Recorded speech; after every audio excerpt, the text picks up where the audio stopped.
দর্শক আসসালামু আলাইকুম। আমি ডাক্তার আহমেদ নাজমুল আনাম, শিশু কিশোর নবজাতক এবং শিশু হৃদরোগ বিশেষজ্ঞ ও সহযোগী অধ্যাপক বরাবরের মতো আপনাদের সবাইকে স্বাগতম জানাচ্ছি। দর্শক, আজকে যে ভিডিওটা আমি বলবো এটি অত্যন্ত ইম্পর্টেন্ট এবং এটা নিয়ে আমি আগেও আলাপ করেছি, এতবার আলাপ করেছি, তারপর মা বাবার আমাকে সবসময় আমাকে প্রশ্ন করেন যে স্যার, বাচ্চার সর্দি কাশির সময় কলা দেওয়া যাবে কি না।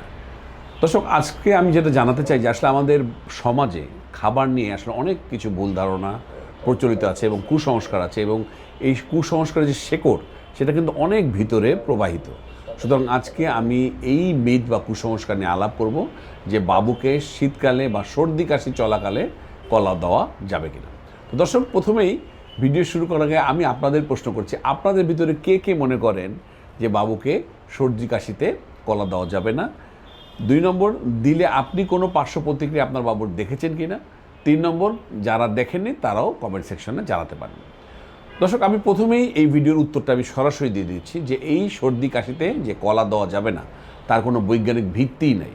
সুতরাং এই ব্যাপারে কোনো কিছুই প্রমাণিত হয়নি যে কলায় এমন কোনো কিছু আছে যেটা দিয়ে আপনার বাবুর সর্দি কাশি বেড়ে যেতে পারে।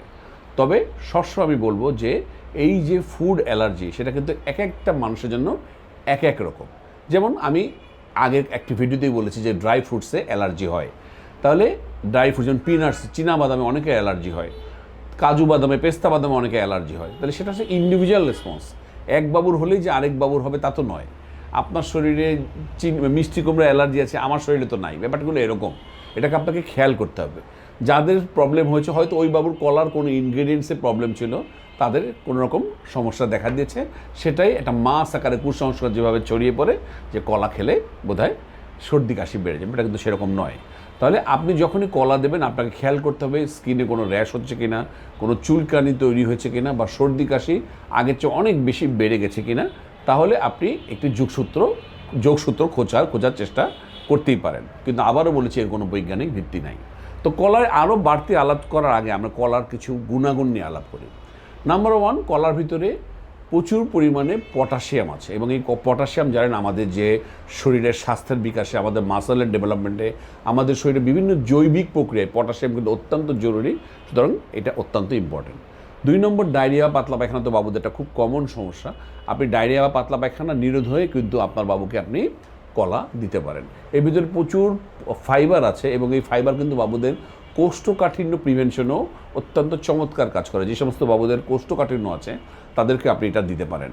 কিন্তু সমস্যা হচ্ছে যারা এই কলা খাওয়ার পাশাপাশি, ফাইবার খাওয়ার পাশাপাশি যদি পানি না খান, তাহলে কিন্তু কোষ্ঠকাঠিন্য আরও হিতে বিপরীত হতে পারে, আরও বেড়ে যেতে পারে। তাহলে ফাইবার জাতীয় খাবার খাওয়ার সাথে সাথে আপনাকে পর্যাপ্ত পানীয় খেতে হবে, তাহলে কিন্তু কোষ্ঠকাঠিন্য নিরাময় হবে এবং সেটা ইফেক্টিভ হবে। না নতুবা কিন্তু কোষ্ঠকাঠিন্য আরও বেড়ে যেতে পারে। এটা কিন্তু অনেকে ভুল করেন। এবং যেটা সবচেয়ে ইম্পর্টেন্ট, 6 মাসের পরে যখন আমরা উইনিং ফুড বলি, যখন ওই যে সম্পূরক খাবার আমরা দেওয়া শুরু করি, আপনারা জানেন যে কলার ভিতরে একটা ন্যাচারাল মিষ্টি আছে, সুইট আছে, মায়ের দুধও মিষ্টি। তারপরে অনেক বাচ্চাটা অ্যাকসেপ্টেন্স, এই কলা দিয়ে যে উইনিং ফুড প্রথম খাবার, কলা অনেক মা বাবাই সাকসেসফুলি খাওয়াতে পারে। সুতরাং এতগুলো গুণাগুণ আছে। তো দর্শক, আমি শেষে এটাকেই বলতে চাইবো যে কলার ভিতরে এমন কিছু নাই যেটা আপনার বাবুর সর্দি কাশি বাড়িয়ে যেতে পারে। তবে হ্যাঁ, আমরা বলবো ঠান্ডা কলা ফ্রিজ থেকে বের করে খাবেন না, অনেকের এই প্রবণতা আছে, এটা করবেন না।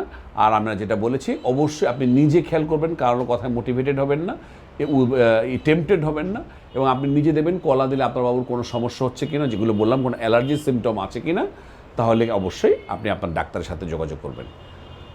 ভিডিও শেষ করার আগে আমি আবারও মনে করিয়ে দিচ্ছি যে আমার যে বইটি আছে, যে আমার যে বইমেলা যে বইটি বেরিয়েছে, এবং এটা আমি ব্যাপক সাড়া পাচ্ছি, আপনাদের ভালো রেসপন্স। এই বইতে বাবুকে কোন বয়সে কী খাওয়াবেন, ও একেবারে 6 মাস থেকে 10 বছর পর্যন্ত, যেটা আমরা সবসময় জানতে চান যে স্যার একটা ডায়েট চার্ট দেন, ওজন বাড়াতে কী কী খাওয়াবেন, সুন্দর সারাদিনের ডায়েট চার্ট, উচ্চতা বাড়াতে, বাবুর আয়রন বা ভিটামিন ডি ঘাটতি পূরণ করতে, সেই সাথে অনেক অনেক প্রয়োজনীয় বিষয়, যেগুলো আমার ভিডিও আসলে আমার যেগুলো খুব যে সমস্ত ভিডিওতে প্রচুর ভিউ হয়েছে, সেগুলোরই মনে করেন একটি লিখিত সংস্করণ এই বইটি। আমি আশা করছি অত্যন্ত হ্যান্ডি হবে আপনাদের জন্য।